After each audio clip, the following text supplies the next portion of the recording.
Easter evangelism that actually works. How not to waste Easter this year. It is the Pastor's Heart. It's Dominic Steele and Brayden, Lucas, Peter Blake and Pip Witheridge are our guests. For many of us, it's a high attention moment in the year. But the question is, how do we turn that attention into genuine gospel impact? How do we make Easter count? How do we turn crowds into disciples or people to move from visitor to believer? Or how to see people attend an Easter service in the first place? How does Easter fit in with your year-round evangelism pathway? What should we prioritise and what not to do? Plus, follow-up that happens and works.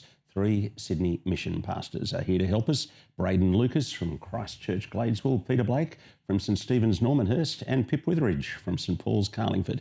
Now, we're going to start with the Pastor's Heart. And Brayden, you're looking after mission at your church, but also magnification.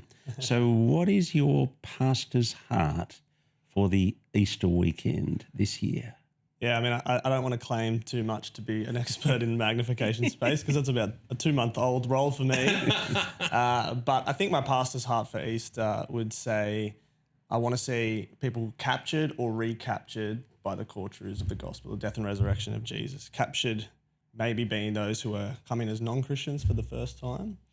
Recaptured being our people developing a greater appreciation for the core gospel truths. Your pastor's heart, Peter? Yeah, I think at St Stephen's Normanhurst, we've seen over the last couple of years, I really like the language you're talking about, recaptured. We're seeing a lot of people who the last time they came to church was before COVID. And they're starting to re-engage, particularly in Normanhurst. We've got a high percentage of Catholics. We're seeing a few lapsed Catholics come to church. Some of them came to our evangelism course last night, actually. And so we're looking at really trying to engage those people as well over Easter as well. And for Catholics, you know, this is a traditional moment. This is a great time to sort of be thinking about them as they come to church over Easter too. Yeah, I think I want to see people who don't believe in Jesus come to be convinced that exploring who Jesus is worthwhile. So people who are, I think, disbelieving, think, okay, there's enough here about the resurrection that I can actually, it's worthwhile digging into this. And people who are just disinterested, apathetic, to think, actually, this is interesting. This actually does change life if it's true. So let me explore. And I think as well, just to see our church as a space where actually that's doable, where they can come and explore, and it's not strange and weird that people there actually are welcoming and understand that the claims of Christianity are a bit strange to the outsider, and therefore think, hey, they get where I'm coming from. Let me try and get where they're coming from. Let me explore. So let me just ask you about the competing goals, because you were kind of talking first date, come and explore, put your foot in the water, and you were talking about, I've been around for a while and I'm coming back and will you marry me? And I think we're actually on exactly the same page because I want to see these people who are coming back to church. I want them to take the next step, having come to church. I want to see them take the next step and come into a, an evangelistic course like Discover or Explore or whatever it is that you run. And so my hope is that, we will be able to move them to that next step, and we'll be encouraging them to either come back to church again or to see that Christianity is actually well worth investigating in a bit more detail at an evangelistic course. I find it interesting. Like, none of us has said our heart is that people would become Christians on Easter Sunday. I think we're all on the same page that it's... so that's more first date then, or early dating rather than will you marry me? Yeah. So I'm not sure if I'm totally tracking with the whole marriage and dating analogy, but I get what you mean. I think like I feel like there is this movement, this sort of understanding that it actually does take a long time for people to explore Christianity to the point where they can actually make an informed decision about whether they want to follow Jesus or not. Easter Sunday, I think it plays a role for those who have been exploring and who have been thinking about it, and it's like a big moment in their life, in their journey. But it's also a big moment for someone who comes and they've never really thought much about it, because it is that first date, it is that first step, and we want it to be you want your first date to be good and compelling, and you want the person to keep going. I think one of the things as well that I would probably try to add on to what we've been saying is I probably conceive of for the purpose of Easter, I think more actually about it for our people and how it actually relates to them wanting Celebrating to the bring death people of along. Christ? No. So we're talking, I think at the moment we're mostly talking about what's a goal for a non-Christian who's coming, a non-Christian visitor. But my ultimate goal for Easter, whilst a quick caveat is I'm always thinking about the non-Christian at a moment like this, is our people, I would say, are inevitably thinking of this as an evangelistic moment.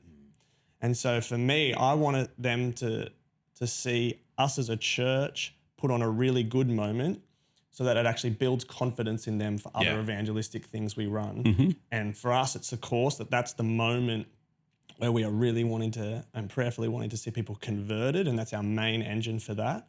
And so if I give them a really good moment at Easter, that builds their confidence for the other evangelistic things that I really want to see them bring in their friend to. Okay. Does that make sense? Yeah. So what are you doing now to win the confidence of your members and to get people to come along? Yeah. Yeah. Well, we took a slightly different track to, I think, a few churches this year. Instead of in January, it's usually popular to have like a 5 questions for Jesus sort of series. We didn't do that. We started in Mark's Gospel first week of January, and we've been preaching through Mark's Gospel all the way up until Easter. So we're going to hit, chapter 15, chapter 16 on Good Friday and Easter Sunday. And our hope with that is that it's going to build an understanding. We're going to be journeying sort of with Jesus, taking the congregation with us as we're heading towards the cross. And so hopefully that will actually build a bit of energy and understanding about the significance of Easter. And hopefully that will flow into just what Brayden was talking about before, about encouraging our people to see this as a bring-vitation moment to church, and encouraging them to get on board with bringing people to church and engaging them with evangelism as well. Don't you wish that Mark had written the resurrection just a little bit better? I'm really happy with the way he wrote it, Dominic. Yeah.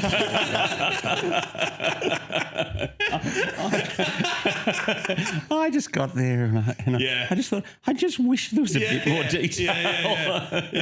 Yeah. But it makes you think, doesn't it? And that's what's really, that's what I appreciate about Mark 16, that it's 8 verses. And you sort of go, why is it only 8 verses? They went away, they were afraid. I think that's the last verse of Mark 8. It's like, why? We've had a more climactic kind of... But it makes you read it again. And it also makes you think, what really did happen on that Easter Sunday? So I distracted you from the main point you were making, which was... talk to me about the build-up and what you're doing. Yeah. Oh, I think I'd say, like, if your church is not already a place where people feel comfortable to bring their non-Christian friends on any random Sunday, then your Easter Sunday is not going to be effective. And so you want to start like if Easter Sunday is where you're starting, sure, start there, but don't end there. Like a great Easter Sunday is not a mission strategy. Like you need to create a culture in your church life where people can bring their non-Christian friends. And so that's where we find we have a weekly Bible study that's open for non-Christians and new Christians. We've got a course we run every term called Explore Christianity, where people are invited to come in. There's no pressure to make a decision. Like, we don't put the pressure on for people to make a decision in our course. We just invite people to come and explore and make an informed decision when they're ready about who Jesus is and following him. And I think that's what will make our Easter Sunday effective, is having that culture. That the culture overall is for mission and a mission heart and a high mission heat.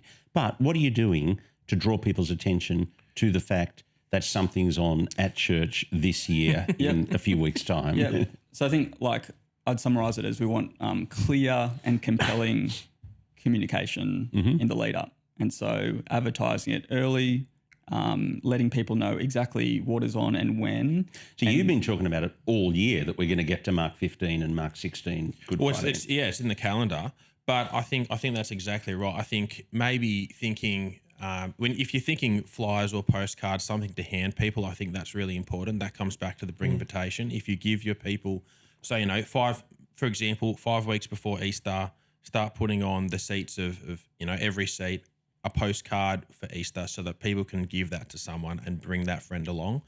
I think that's really helpful. Can I push back on that? Yes. So here's a question I've got around advertising, right? Like if you invite the last time you invited your friend to something, how did you invite them to the thing? Text. Yeah. Text. Yeah. So Postcard. Not everyone thinks the same way that we do, though. Yeah. And so sometimes it can be helpful to have that postcard just to put it on the fridge, and it gives them something to hand to, bit of information. It's a conversation starter. Yeah, I get what you're saying, though. I do think maybe it's a generational thing too, because I know I'll have people in my church who will give the postcard. Yeah. But it won't be many. Yeah. But you know what? You know what this highlights? It highlights the need to actually chat with your staff team about Easter and actually brainstorm. If we're going to get the church on board, what are we actually going to do? What's the best way to do it? So take us into your staff meeting and the conversations that have happened for each of you at how to get people there. Yeah. You've been telling everyone I want you to text. Now, what have you done? Well, it's we want a clear presence on our website. So like often I'll send a link to something and say, hey, you keen for this? Send a link. We want clarity around the different days of Easter and who they're for. And so we're doing a Maundy Thursday, we're doing Good Friday, we're doing Easter Sunday, and we've got an event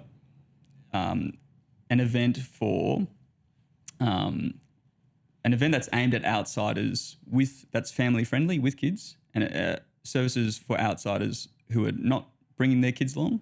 And then we've got events that are more aimed at the insider, the church member who have kids. So that's our Good Friday. And then church members who don't want a kids sort of service, which is our Maundy Thursday. So that's how we've sort of laid it out. So clarity around that. And then just creating energy and hype, particularly on social media. We want to lean into social media because that's primarily, I think, the way that people find out about things. I don't think it's door knocking. I don't think it's the letterbox drop. I don't even think it's the people handing flyers to their friends anymore. I think it's online. Agree, disagree?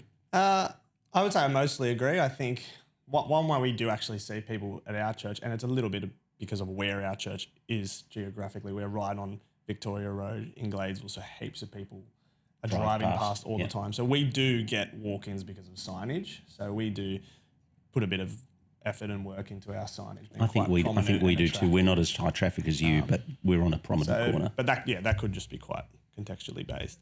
But otherwise, we'll do a pretty solid social media campaign. Our comms director will manage that. Mm-hmm.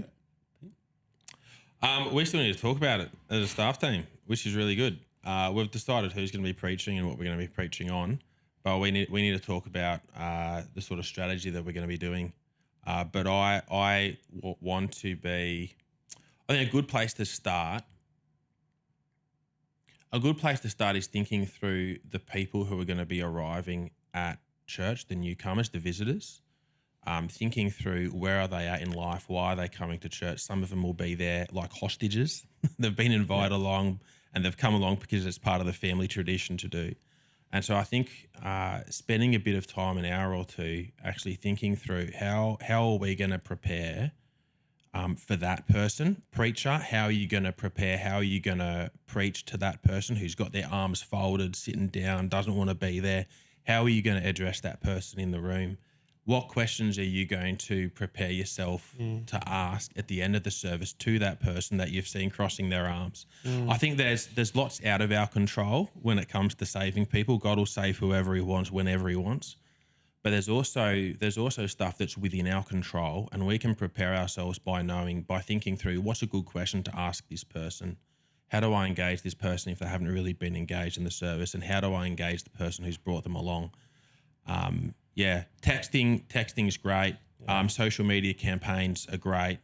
I would still believe in the postcard. I think that's good. Long live the postcard. Looks good on the fridge. We actually do. We print out like a small batch of postcards for people who really want them. So you're not completely anti. No, that's right. I'm not anti-postcard. There's not a big charcoal pit out the back. That's right. Hey, can I just ask a question around like what are you actually putting on your flyer and your advertising? Because we've tried like a hook. You know what I mean? Like not just Easter at, A question. but like a question to a get question people's or something attention. like. We've had a big discussion about this in our team the last fortnight, and Damien brought. He was going around the team saying, "What are the words that you would describe Sydney inner west people at the moment?" And we came up with harried and kind of overwhelmed and stressed, and actually the consensus amongst our team was fairly consistent on those. Where are we at as a world today? Yeah. And so he wrote a campaign that kind of ran with that theme, and then he wrote an alternate campaign just with Easter is on, and he asked one of the advertising guys in our church what he thought of the two campaigns, and the guy said, well, the strength of this one is the weakness of this one, and the strength of this one is the weakness of that, and you couldn't have both. You had to pick one. So what's the strength of either? So you've got Easter one is at Annandale. One is Easter at Annandale, which is kind of it's on, come, really clear, you know, and he's going to pick up potentially the person who thinks, oh yeah, I ought to go to church, you know, whereas the other one, raising, if you like, the kind of unsettledness of life, is more pitched at just raising the conversation and raising the. Now, I want to have my cake and eat it too, but I'm not sure I can. You can be too clever, I think, with the hooks, and so you lose that clarity. Like we were thinking about, we were talking. I was like, what do people care about now? Cost of living.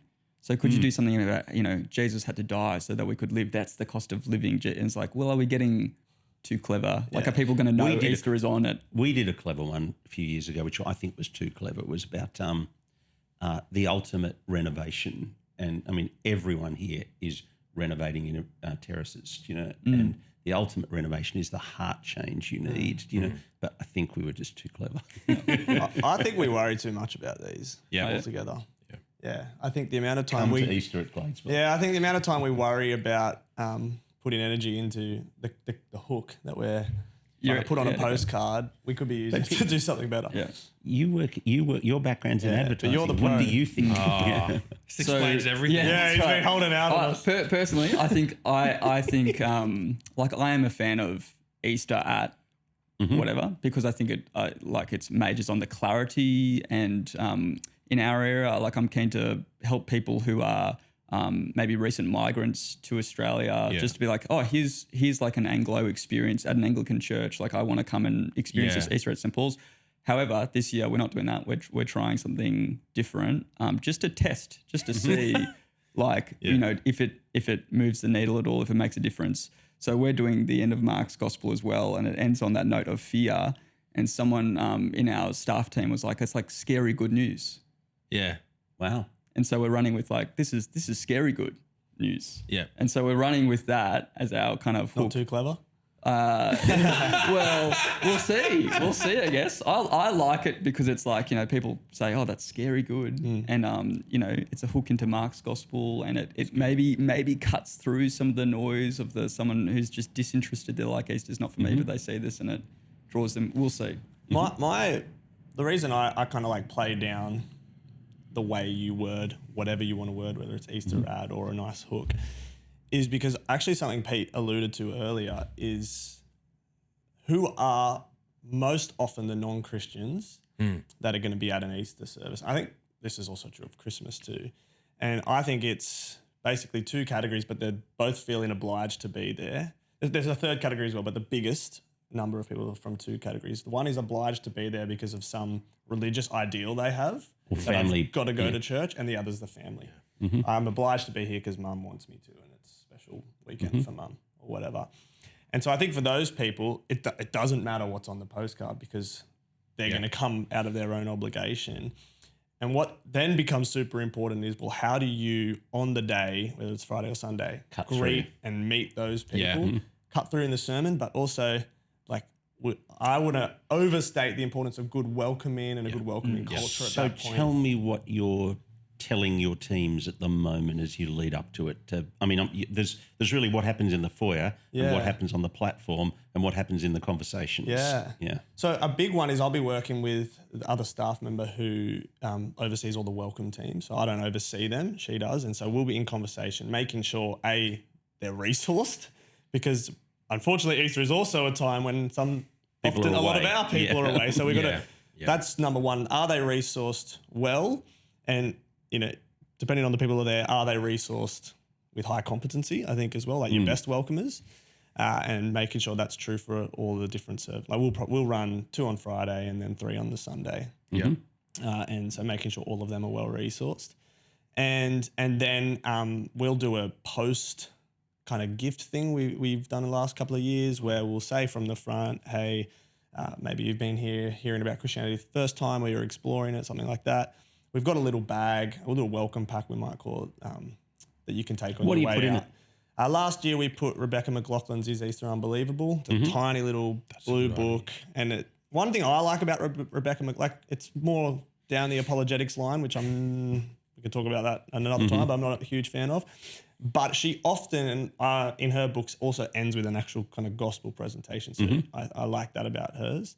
And then a gospel itself. So I think last year we did Luke's gospel. We put that in there, and then maybe a postcard about some of our ministries as well. Settle down, mate. Settle down. But the thing I like about it too is sometimes you get your more missionally minded, evangelistic minded people to be the hander-outerer. And so if a non-Christian does come, I say to them, have a conversation, see what you can do, see if you can. Do people put their hands up? I want to book a bag. No, we have a point outside. Point outside. We So literally have an orange tent. Our church colour is orange, so it's in your face.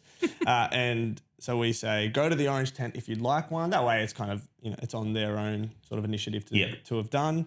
And then I say to the people there, go for it. Have a conversation if you can. Yeah. What are you doing to particularly look after the person who's coming? I think I'm just going to do what Brayden just said. Steal his ideas. That sounds really good. Get an orange tent too. We were thinking about resources to hand out, and I think Andrew Errington has one as well. Can we trust what the Gospels say about Jesus? Oh, cool. So there are a few different resources. We're thinking what could be helpful to hand out to someone or have available for someone. Things like we want to have good coffee after the service. For our afternoon and night services, we're thinking of a barbecue, just a space to hang out outside and have some food, just a nice, warm, welcoming space to, spend time together. What attention do you want to go to in terms of the construction of the service? I'm thinking, what's the mood that you're looking for? And also, what are you doing to achieve what you were asking for a moment ago, Brayden? Yeah. Pete, let's start with you. I'm thinking that the flow of the service, you don't want it to be sad or somber, but you do want it to be, I think, respectful at the beginning, but you do want to end on that note of joy, that knowing that Christ... both Good Friday and Easter Sunday? Oh, okay. I'm talking about Good Friday first. Easter Sunday, it's joy, it's celebration. Like, this is amazing. So are you putting balloons in the foyer or? No. No. I think Empty balloons. Yeah. I'd be trying to keep Easter Friday, Easter Sunday. I think particularly Easter Friday because it's where I think most of the visitors are going to be coming because it's the public holiday. So Easter Friday is bigger for you than Easter Sunday? I think so in terms of visitors. Right. Okay. Yeah. But do you agree with that? Well, our Easter Sunday is going to be our big invite day because we think we'll get more visitors on Easter Sunday. So you're going for Easter Sunday rather than Easter Friday. Interesting. Yeah. Hey, can I just ask digression? Night services on Easter Sunday, because for us, they've been consistently low numbers, whereas we've had strong attendance Friday morning, Sunday morning. What's your experience? Yeah, I'm struggling to remember really the numbers of those. Right. But we've always just kept our night service. Yep. Yeah. I was in the time I've been there anyway. Yeah. Last year, all of our services were up except for our night service, which was down. But I think that's because last year was right in the middle of the school holidays and we had lots of our young adults away on camps, conferences, things like that in the school holidays. Whereas this year, Easter's at the start of the school holidays. Yeah. And so, but that doesn't really, we run with our night service because it's, it's our night church on a Sunday night. We want to keep that. It reaches the young adults demographic, so that's that mission. I'm going to ask you guys to think about that. I was struck a few years ago. I'm pretty sure Hillsong didn't run Easter Sunday night. And I thought, I'm sure they're thinking about this, but I'm not sure. I mean, I don't know. I just thought it was an interesting conversation worth asking. Back to you, Peter. You were running through somber on Good Friday, celebration Easter Sunday. Yeah, Trying to collect my thoughts again. No. Definitely celebration on Sunday. And so, what are you looking to have a testimony, or what are you looking to have in the gathering that's special? I'd be trying to, a testimony could be really good. I love that idea actually, because it celebrates the idea that the risen Lord is still changing lives and saving people. I think that's fantastic. But I'd be looking at trying to keep the services actually as normal as possible, so that those people who are coming along visiting, when they come back again, they're greeted with something that they're used to or that they've seen before. So it's not a big surprise. You're not trying to go, oh, wow, I'm going to go back to that service because it's got a jumping castle. A jumping castle. I'm going to go back to it. I know what to expect. Yeah. Yeah. Oh, well, I think there's a good thing there. It's like you don't want it to be too different from your normal Sunday. Yeah. Because what they come to is what they're going to expect. Come back to. Yeah. It can be, you want it to be special and a bit bigger, but not dramatically You were different. saying before, thoughtful targeting for people with kids and thoughtful targeting for people without kids. And I mean, I found that interesting that you were pitching Thursday night at people without kids and Friday morning at people with kids. Yeah, that's right. And how does it? Do you have kids in the service at Easter? Or do they go out for the sermon? What's the plan there? Are you running a children's program at Easter or not? Or we have like an all-in service. Like we'll have an all-in service for Easter Sunday morning. So everyone in, and there's stuff for the kids, and there's babies, and there's lots of noise, and it's chaos. And but what it shows people who are coming in with their kids who are visiting is this is a church that loves children, and it's a safe space for them, and it's a fun space for them. And so what are you doing there, Brayden? We'll still run a kids program. Now, why? Let's hear the argument. I want you two to debate the topic. Defend your bosses and your staff teams. Yeah, well, if they watch this, they might be like, that's not what we think, Brayden, but we'll see. Yeah, well, we haven't had all the meetings with that staff. You're assuming we're super organised. I want to hear some debate. My boss thinks this. I think that you can actually achieve for the visitor, that you love children and you're on about kids and loving them and caring for them well, even still by having an awesome program. Because when they leave that program, if they've had an awesome time, they've met a leader they really get along with, they've met kids their age that they really get along with, they come back and go, Mum, Dad, that was awesome. See the thing I made.